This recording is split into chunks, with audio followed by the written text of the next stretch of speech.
One of the things, we need to talk about is the cost of education.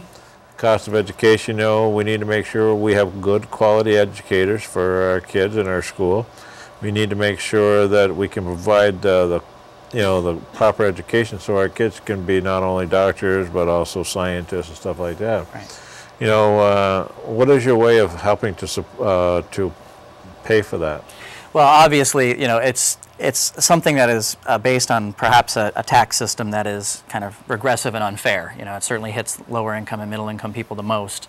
And I think we do have to look at tax relief for people while trying to figure out how to fund education. And I don't think there's an easy answer. I think people are a little too glib when they say, oh, all we have to do is consolidate, or all we have to do is, cut this job position or whatever. And of course, at a time when we're trying to create jobs, I'm certainly leery of anything that is going to put anybody out of a job, And I understand the attraction of consolidation and some of the other things that people have discussed, but we've got to tread lightly there if you're going to create another unemployed person who's going to then still have to take human services and whatnot, and harm the recovery. I think that we need to look at new revenue sources, and there may be opportunities to examine things like a commons tax, where corporations actually pay Vermonters for the Vermont resources that they're consuming. We don't really charge Entergy, for example, for the groundwater that they're using to cool Vermont Yankee, for example. Anyone who's taking natural resources like minerals or timber, we kind of give that to them for free. And in the state of Alaska, their natural resource of oil, they get a dividend check every year for. Yeah. Now, I'm not suggesting we give a dividend check to every Vermonter, but there might be ways we could find new revenue streams to help support the lower income and middle income people who are getting overburdened by the property taxes in the local scene. I think that's probably one thing we have to do. I don't know on the cost side what we can do, because it seems to me that we've really kind of cut things to the bone to now the expense of educational outcomes and the long-term competitiveness of Vermont.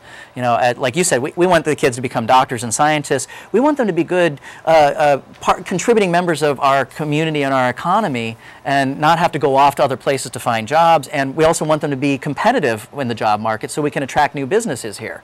And if we're cutting education, so now we don't have buses, for example, in Fletcher, we cut a lot of the bus budget. So kindergarten kids who are going to kindergarten only for half a day are getting there 20 to 30 minutes late because of the bus route problems. Or we're putting the burden more on parents then to burn more fossil fuels and take more time out of their day to deliver their kids. And what kind of disruption does that cause in a classroom when we're at the earliest point when they're most needing that kind of good, nurturing, trusting environment, and we're throwing them in and disrupting a class environment.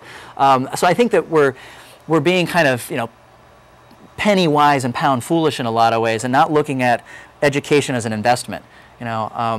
You invest at the beginning of a trend.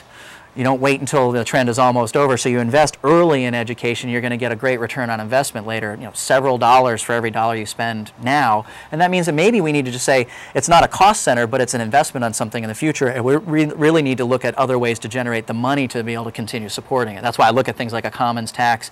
I don't know, maybe a sweetened beverage tax or something. I'm just kind of throwing some ideas out there. I don't know that people have really been trying to think past their usual kind of ideological, ruts that they're kind of stuck in right now. And I think as an independent, I can kind of come in and, let's consider some other options here,